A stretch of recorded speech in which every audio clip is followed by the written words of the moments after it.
And now we present to you America's quintessential iconoclastic anomaly. Wow. In talk radio, your host, Joe Cristiano. I've been accused of something, and this accusation is not very accurate. I would like to go on record. Many of you have listened to this program over the past year and have heard certain aspects of the program, and I've repeated it. I have been accused, folks, of beating a dead horse. All right.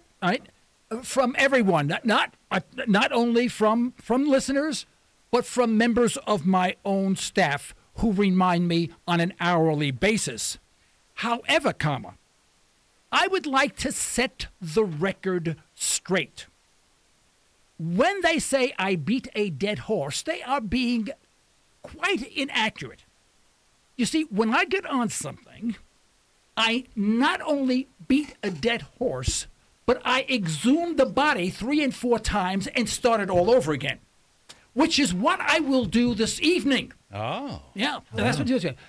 Too often, and I want to defend look, people are falling asleep in the studio as I speak. Already. I can see this happening. Oh, my You know, gosh. at least some Joe. respect. Sleep with your eyes open, okay?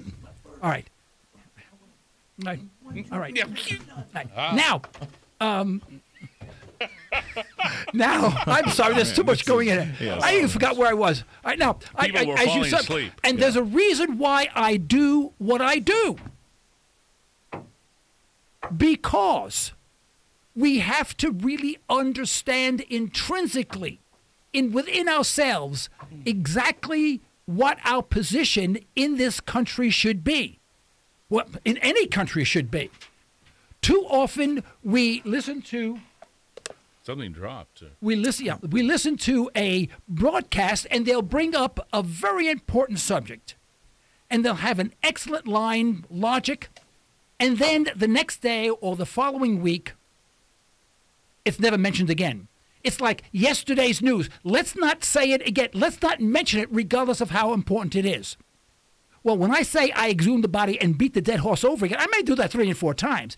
It's for a reason, because at least I feel, and it's my program, so this is what I decide to do. But no, seriously, I feel that it is critical. It is the core understanding of why this program exists in the first place. Now, I'm going to bring this up because this week I got hammered. I got hammered by people I knew, people in the studio, listeners, about the Paul McCartney concert. Here we go again. This is it. But the point was missed. The entire point. The point of this is that he owes me 45 minutes of my life. I showed up there at 7:30. He started at 8. He started at 8:45. He owes me 45 minutes. That's the way we should think about everyone and everything that we do. This is critical for you. This is the attitude that you should take. Now, don't get me wrong. If someone is late because they have a traffic jam and they apologize, I'm not talking about that. But someone who has the audacity to show 45 minutes late and continue on as if he was right on time without an apology, what he's saying is that, and you are paying him to be there. What this person is saying, just what our politicians are saying. Now that you have elected me in office, you bow down to me. Mm-hmm. There is no difference. There is absolutely no difference between listening to Paul McCartney after he's 45 minutes late and voting for a criminal who has done nothing but reduce your freedom and abdicate all of your rights. None. There's no difference at all. If you cannot see the relationship there, you need to listen more closely. You need to read some really good books and turn off the television set. That's why I harp on that subject, not because it was a Paul McCartney subject. Now, what I did, though, is I asked several people this week who gave me hell about this. I said, let me ask you a question. If Paul McCartney granted you an interview, would you be, one, or A, would you be there beforehand, about on time, or 45 minutes late. And I said, oh, I would be there beforehand. You see how we lower ourselves? Like, we're not, well, where's Paul McCartney? What is that supposed to mean? But that same mentality, we say, well, that's because he's the president. He's the public servant. If we cannot think through something simple like that, and even people in my own entourage are arguing with me, we have a big problem.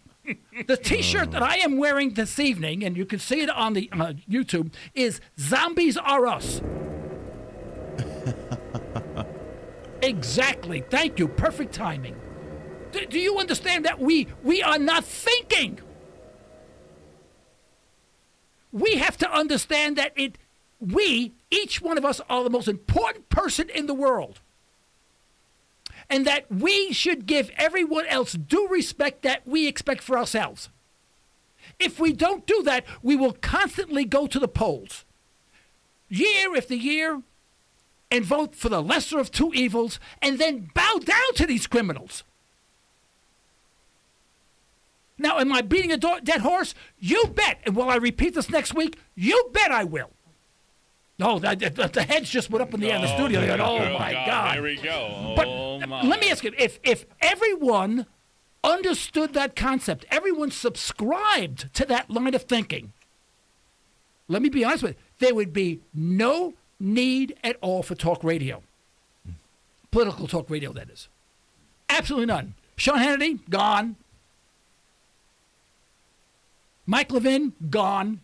Mark. No need. Mark Levin. I'm sorry. Yeah, Mark Levin. right. I meant Mike Schnitt. I'm sorry. Yeah. Mike Schnitt, gone. No need. True. Because the power would be with the people. And the politicians would be serving the people. And the only way they can serve me, there's only one way. And that is to protect my rights under the Constitution. To protect my rights and my natural rights as a person. But once I get into office, man, you're dead. You're dirt. You're nobody.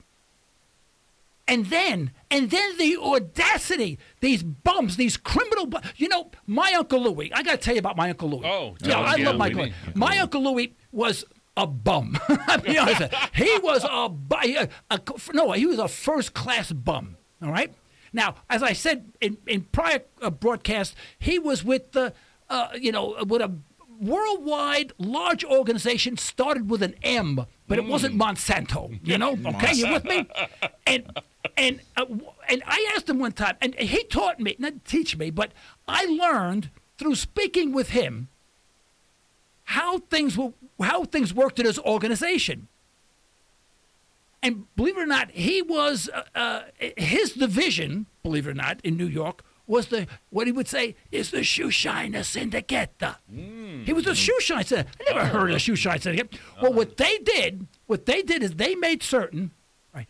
They made certain that, first of all the Shoeshine, what do they call them? The Shoeshine, yeah, stands, but the shop, they weren't shops. They were stands, weren't stands. they? That's right. Stands. Shoeshine stands. You should have known that. These guys made a fortune in New York. They had special slots. All right. Now, but every one of them had to pay rent, you know what I mean, to my Uncle Louie, you know? And, of course, he took his cut and went up the line. And if somebody else came in, you know, they would come to him and they go, you know, if someone came in unauthorized. Right? Unauthorized. I'm being nice. Unauthorized, all right? All right. Yeah, he would go to them, and this is what he would do. I mean, these guys were great. They go, hey, you know, you don't seem to understand. You know, this is standard. She's no belonger here. And, personally, you look like a nicer person, a nicer family man. I'm sure. I hate to see anything happen to you or your family. Now, me, I would never do anything. Believe me, I understand. But they Carmine here, the Salvatore, you know, they no brains. They act, then they think. Sometimes they don't think at all. In other words, you didn't shut down your stand, right? Everything was gone. Now, let me tell you the difference between my Uncle Louie, right, and these criminals in office. These criminals in office, and I say all of them except for very few who get out after 2 years because they can't stand it and they're not part of the crew, right? There are some that don't buy in and they're gone, right? The criminals in office not only will lie to you, not only do they lie, are they dishonest rather, these guys are so dishonest when they get in office. I mean, it is criminal. But at least my Uncle Louis was truthful, right? Yeah. He was a criminal. Yeah. I mean, no way about it. Yeah. But he, in fact, was truthful. The stand, she's here tomorrow. I am sorry. Come on. It's all over. I mean, over. And at least they had compassion. If they took out this guy, they made sure that the wife was okay. They had at least some moral ethics, if you will. But our criminals in office, not only are they dishonest, but they're not even truthful. I swear, I put the people in office and our form of government a notch or two below that big wide world organization that starts with an M. Because at least they're honest. You know, if you don't move, bingo. The guys in office, they say one thing, they never keep their promise, and then they do another, and then they take your money. There's not even truthfulness there. At least they can come, yeah, I'm in office now. I came in here, my net worth was $38,000. I've been here for 2 years, now it's $38 million. You know, but that's life. At least be honest about it. That's true. Yeah. You know, and until we realize that the problem is until we realize that that it is not a person that you're voting for. It is that community. It's like voting for someone in the mafia. It's a mafia. Can you imagine having a news program on the mafia? Oh, yesterday the mafia killed 3 people. No kidding. That's their job. That's what they do. Yeah, That's the mob. And they go, oh, the mafia killed 3 people. Tomorrow's going to be 4, maybe 2. Who knows? Maybe 50. All right. You want to go to break now? I need some coffee. Thanks.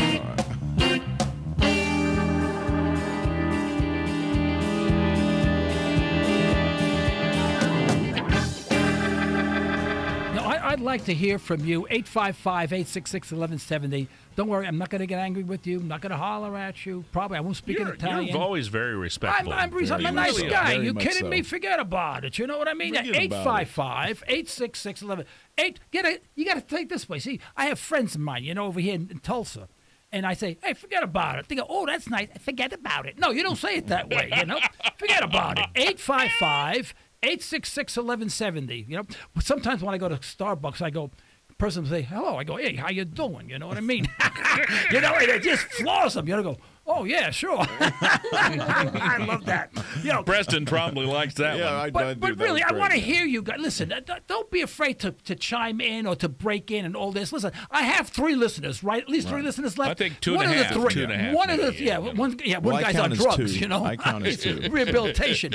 At least you can call in. I'd love to hear what you have to say. 855-866-1170. And when these. I tell you how I think of these criminals in office. And I don't think of them as our elected officials, not at all. I don't think of them as someone that we should respect, not at all. I think the whole thing is rotten to the core, and there's nothing that you can do about it. I mean, not in the traditional way, all right? Let me give you, when you listen to a Republican-oriented talk show, right, what do they talk about? Oh, how terrible all the Democrats are. And did you hear what Obama said yesterday? And did you hear what Pelosi said yesterday? And in nauseam, you hear that blah, blah, blah, blah, blah, blah. And you want to know something? I agree with them 100%. I'm in 100% agreement with them. And then what I'll do is, of course, I go to the program that's Democratic leaning, right? Liberal and what do take. they say? And they're Democrats, they say they admit it, right? And they say, oh, did you hear what the Bona said? And they pick on every Republican in the book and this and that, bada bing, bada bang, and guess what? And they call them every name, not every name in the book, but they said how cruel they are, how ridiculous they are, how mean they are, all this other stuff. And guess what? I agree with them. Mm-hmm. And then you find there's a progressive station. They do the same thing. They chew up anyone who's a Republican, a conservative, a libertarian, anybody. And guess what? I agree with them. And then, and you see what I mean? The point being is that every side has so much fodder, as they say, in order to criticize the other side because what they are speaking is the truth most of the time. Now, they bend the truth and they make it sound good for themselves, right? Then when the other side has its chance, They do the same thing all over again, and it's like firing back. You ever see these wars where they have in the old days where they had the catapults with the oil? Oh, you yeah. know? Oh, yeah. Wow, back and forth. And that's the thing. They're catapulting oil back and forth, but they're both right. Well, when you say they're both right, what is that telling you about the whole system? It's flawed. Yeah. There's Yeah, a little bit it's of a horrible. flaw there. It's They don't horrible. talk about the issues. Houston, we got a I mean, problem here. Yeah. And we got a dead screen here. What happened here? Lloyd from Henrietta's on the phone with you, Joe. Yeah, oh, good old Lloyd. Let's see. How come I have no screen here? Yeah, he should be. Okay. He's on the No air with screen. you. All right. Go ahead, Lloyd. Lloyd, you're on the air. Okay, Joe. All right. Hello, Lloyd. Yeah, you're talking about your relatives in the mafia there.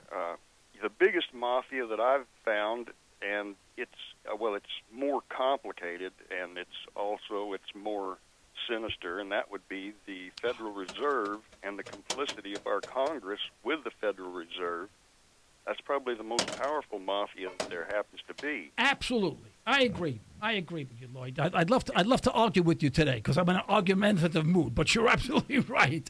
You absolutely. argue? And when you say the Federal Reserve, you're talking about an organization that has nothing to really not part of our government, right?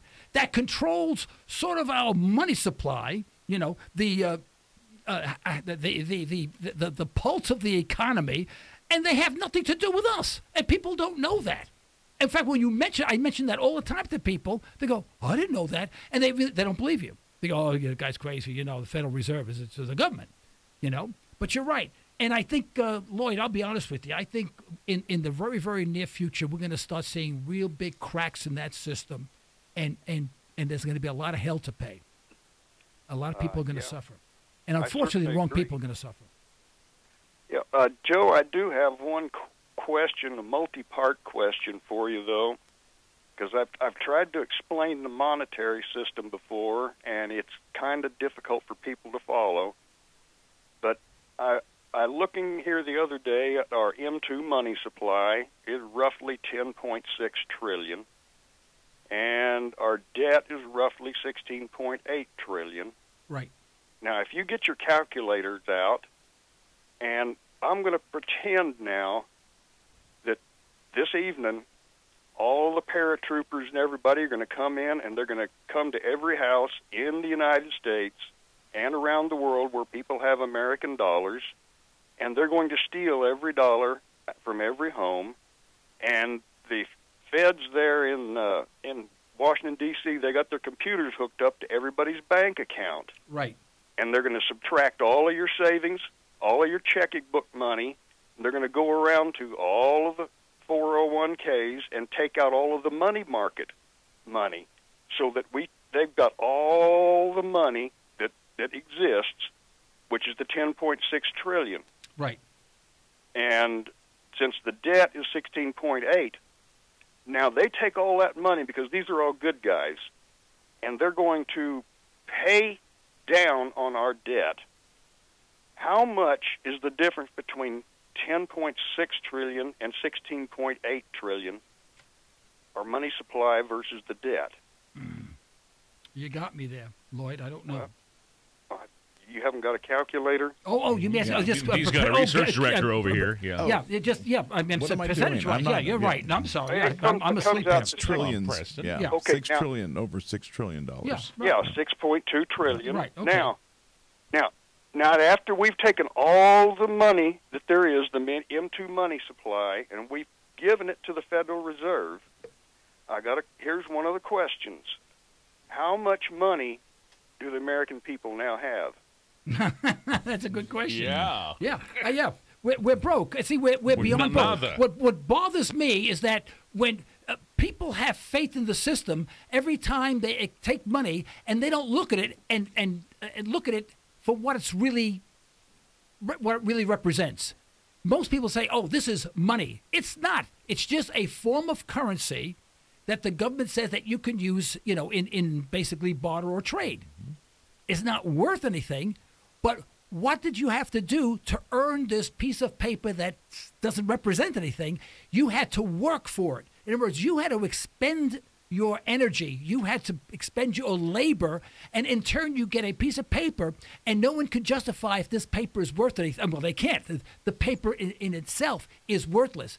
It is only accepted because the next person will take it. But once someone says, I don't think so, the ball game is over. The day that happens, the ball game's over. The way I look at this is that all of the money managers around the world are sitting in this big room, this big ballroom, and they're talking to each other, having a drink, having a great time, and there's one door out, and that door is open, slightly open, you know, and everybody seems like everything is fine, but everybody in that room has one eye on that door because they don't want to be the last guy out. They want to be the first guy out when the currency finally collapses. Okay, That's the way I look at our currency. Yeah. Now here's for another part of the question. Now we determined that we don't have any money because we've taken the 10.6 trillion of existing money supply and given it to the Federal Reserve Bank. The question is, how much money does now the Federal Reserve have?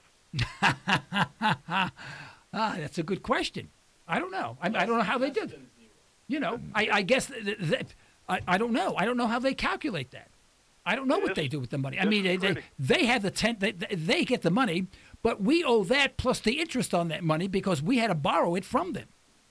Well, here's the thing. If the Fed started out, if the Fed had $0 before we paid them the 10.6 trillion right that we owe them, they would have $0. That's correct.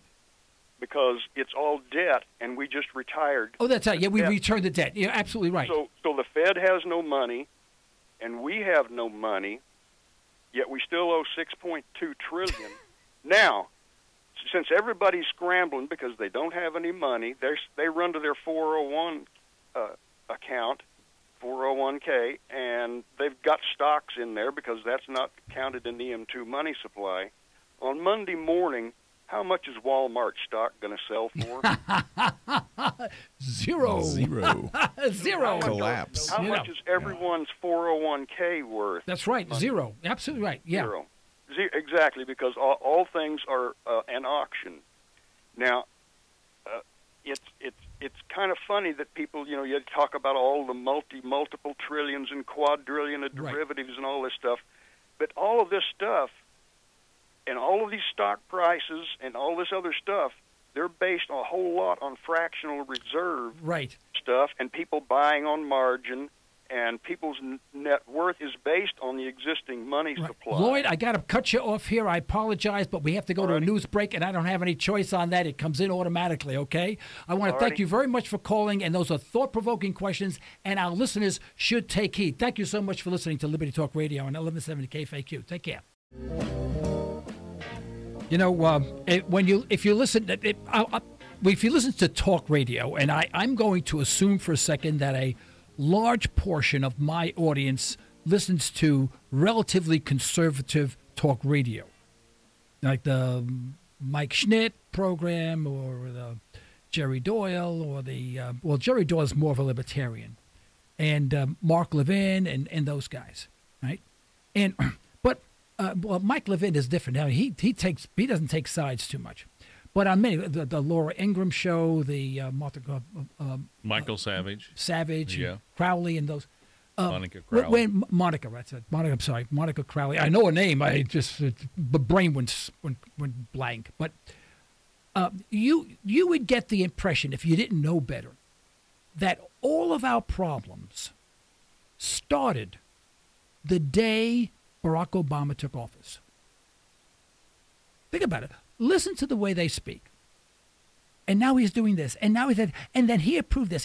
It's almost as if everything was fine. We had a constitutional republic. People were free to do whatever they wanted. And the day he took office, it was all over. It was all gone. You know, I take exception to that. You know, if they're going to take that position, then they have to really give credit where credit's due, right? Or discredit where discredit is due.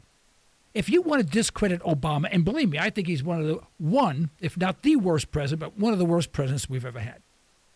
But what about George Bush? What about the Patriot Act? And all the things and what about the war in Iraq? I mean, all these things. How can they say the Democrats are doing all these bad things and not blame the Republicans? Give them equal weight. You're not thinking. They're suckering you in to this left-right paradigm thing where you're going to believe this and argue with everybody on the other side. That makes no sense at all. Does it make sense? No, to you? It does not make sense. I mean, and that's why the government is duping the American public into arguing about those things. Yeah. I mean, they're losing sight of the real issues. It's all about Republicans and Democrats and who's right and who's wrong. Right. Okay, let's take a call. Caller, you're on the air. Thank you for calling Liberty Talk Radio. Yes, I was just listening to what you were saying, and I've listened to Glenn Beck a long time and Michael Savage, and they've always taken George Bush and other Republicans to task, especially on spending and not really standing up to the Democrats. So I don't really think that everybody's just kind of lockstep in with the party. You're right. You are absolutely correct because they, especially Glenn Beck gives it to both sides, and I'm just saying not all of them, but they do take a slant to one side versus the other, and I give both equal weight in ruining this country. But wouldn't you agree, caller, though, that people like Rush Limbaugh and Sean Hannity completely blame it all on Obama? Yeah, they get tunnel vision too much, and it's a shame because they've done some real good whenever everybody was picking on Bush, and they were defending him when they should have, but they took it a little bit further than they should have, and just kind of was an apologist for everything he did, and that just wasn't right. Yeah, but there are certain issues. By the way, what is your first name? Creighton. Oh, Creighton. Creighton, there are certain issues that I take issue with. They will go so far, and then they will support all of these wars that we've been in because they think that they're justified. They really don't close the gap. Each one of their rings has a big, big gap in it, and that's my problem, is that they will not go all the way. You cannot, you can't cherry pick, what you like and don't like about something that's ugly, an ugly thing that we do. Right, and that's my only complaint. But I agree with you that they really give both sides. Glenn Beck, well, look at Judge Napolitano. He gave it to everybody, and they took him off the air. And Glenn Beck, he really gave it to everybody, and he's off the air, basically.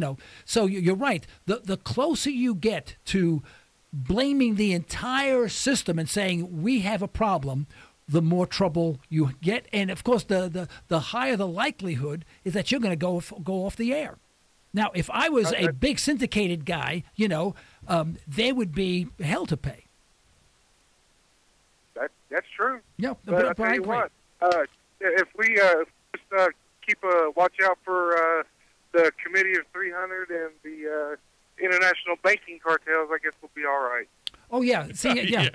Absolutely right. Well, thank you so much for calling. Hey, listen, if you'd send me an email with your mailing address and T-shirt size, I'll send you a Liberty Talk Radio T-shirt so you can be part of the Walking Billboard campaign. Okay? Which I am proudly wearing today. That's good. Liberty but Talk Preston's Radio wearing shirt. it today. He's our model. Yeah. Yes. Yeah. Mm-hmm. So if you do that, send me an email to comments@libertytalkradio.com. I'll send it out to you, okay?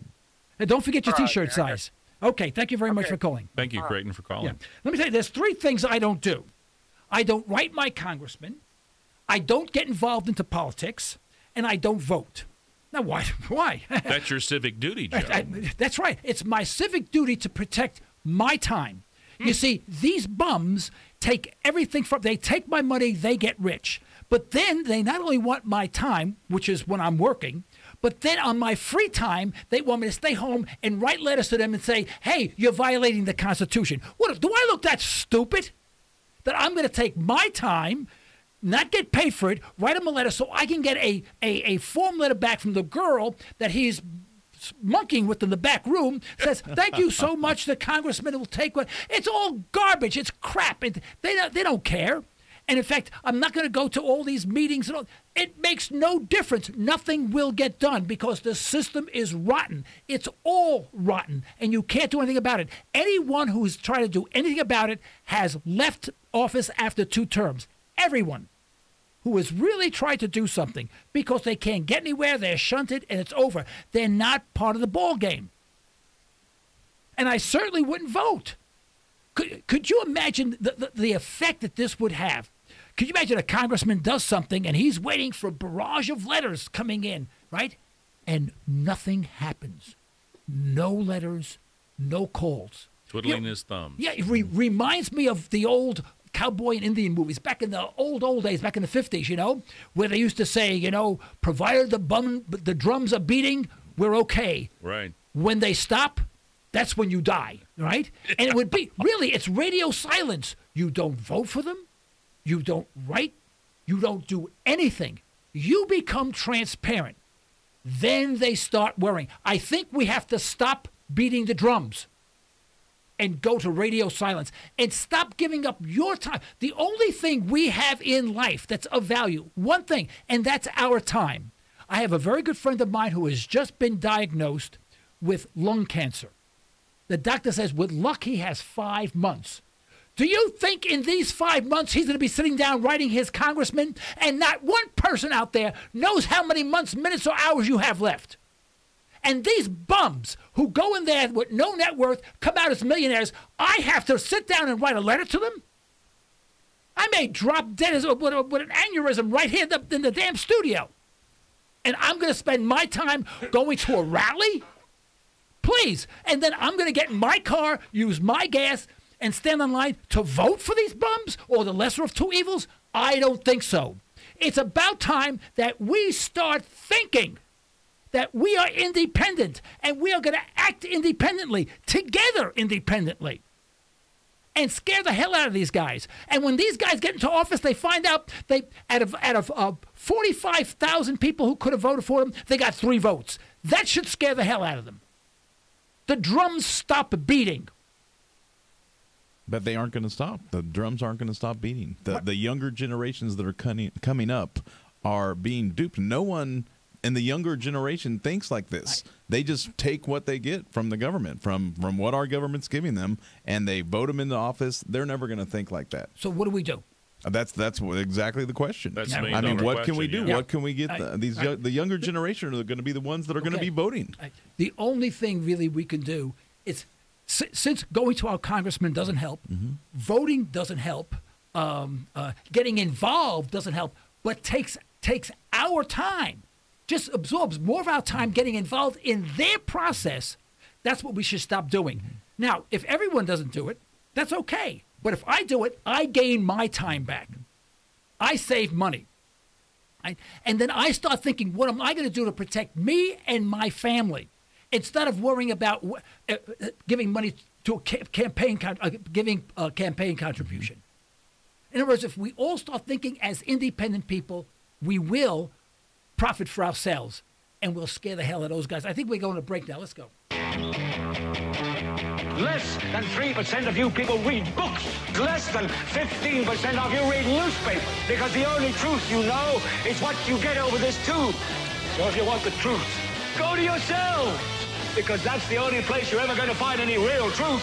You're beginning to believe the illusions we're spinning here. You do whatever the tube tells you. You dress like the tube. You eat like the tube. You raise your children like the tube. You even think like the tube. This is mass madness, you maniac. I'd like to give special thanks and recognition to our sponsors, if we can just take a second to do that. That's Ranch Acres Audiology and Jenks Health and Nutrition, McCool's Firearms, and they're the home of L&L Machine Guns, and GoLibertyFoods.com. That's an online company. We need to support companies that support us. We need to keep our money flowing internally to those companies that support the concept of liberty. That's at least a small step, and we encourage you to do so. Because without these sponsors, this show would not be possible.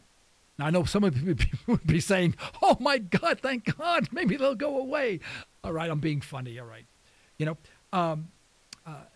Also, we are now on Liberty Express Radio. We're on TuneIn. We're on Blog Talk Radio. What happened? Something. Okay. No. He was just giving me sign here. language. I said, okay, you have a call. Everyone's giving sign language. you have a I'm call, sorry. Sorry, folks. And so you can catch us, and our website address is libertytalkradio.com. You can get all this information there. So take a look at that, and we have many of our videos posted there, and you can go back, and we have them archived and all stuff, and they're kind of fun to look at. I want to talk a little bit about the DNA testing that the Supreme Court ruled as being permissible. Mm-hmm. Now, I had listened to a lot of dialogue on this. Now, I didn't listen to all of it, but what I did do is listen to enough. Well, I'm going to assume at least the part that I listened to did not address one issue. They talked about whether they should or shouldn't and to what degree. I disagreed with all of that. Of course, I disagreed with everything. Because a person is a free person and should not be bothered at all by anyone at all unless because they are innocent until proven guilty. We have a caller on the line. Let's take this call first. Caller, you're on the line. Kathy? Hello? Hello, Kathy? Yes. Yes, Hi, you're on the line. Joe. Thank you. Good. I was calling about the voting. Yeah. Not voting or two votes. Right. In Texas, if you didn't like the candidate, you can do a write-in. I don't know if Oklahoma has that. But No, we if they don't. do, I will do that. Yeah. Well, I'll tell you one thing we'll never see, Kathy, and that is if you had the regular candidates and parties, and then you had one category that said none of the above. They do not give us an option other than not voting to protest, to say, I don't think either person is qualified. Now, you think that would be logical, but they have fought that. The main parties have fought that for over 100 years. Could you imagine if it said Republican, Democrat, none of the above? Everyone who doesn't vote, which is over 50% of the voters, would come out in droves. All the people who don't vote would vote, and guess what? None of the above would win, in my opinion, a majority of the time, if not every time. And then we can start cleaning up our government. Our voting system is critical. But there have been attempts to change the slightest bit of our voting system. You can't get it done because it's operated by the criminals. It's like asking the mafia, please be a bunch of nice guys, you know. But I agree completely. Yeah. Well, it was good talking to you, Joe. Okay, thank you very much for calling in, Kathy. And if you want a T-shirt, just send me an email with your mailing with a mailing address and your T-shirt site. I'll send one out to you. Okay. Unfortunately, I don't have internet right now. Oh, okay. Well, do we have an address for her? We have an address for her. Well, you might, if you want to send me a note with your information to 8177. You got a pencil there? I did. I'm writing it all right, down. 8177 South Harvard. South Harvard Avenue, number 310. Number 310. In Tulsa, Oklahoma, 74137-1612. Got it. Okay, and I'll send it out to you. Okay, Kathy? Absolutely. Thanks, Joe. Have a great weekend. Thank you, sweetheart. Thank you. You know, but she brings out a good point. There have been attempts to change our voting system, even the slightest bit. You can't. In fact, it's worse now than it ever has been. It's more restrictive. Oh, we were talking about that DNA. Mm-hmm. The thing is that a person is innocent until proven guilty. I did some research. If you go back to hundreds of years, in fact, hundreds of years, you'll find that even in Rome, there was that clause saying that people were innocent until proven guilty. Now, here's the kicker. Even in Iran, Article 37 of the Islamic Republic of Iran, in their constitution says you are innocent. That's not exactly those words, the accused is presumed innocent or something like that, translated, but yet in our country we're saying now, well, not really. And yet in Europe and in most countries around the world, even in countries that we consider to be, like Iran, a little bit of a dictatorship, they have that precept. And yet we violate. And no one mentioned that on the radio that I know of. Did you, Preston? No, not that I heard. No one's talking about that issue at all. No, or they're that saying point that, of it. well, if it was an egregious crime. No, if it's you are a free person. No one should violate that freedom until you're proven guilty of a crime. You got to be proven guilty. Now, once you're proven guilty and you're sentenced in jail and you lose your freedom and you go to jail, then I guess they can take a swab. Exactly. And that brings up a whole different issue, by the way. But I don't want to go there. Yeah. Another thing that's happening, though, is all the surveillance that's going on now. Big that time. Obviously, we're not asked if we want to be surveilled. Yeah. Yeah. Now here's the real crime is that they can do it to us.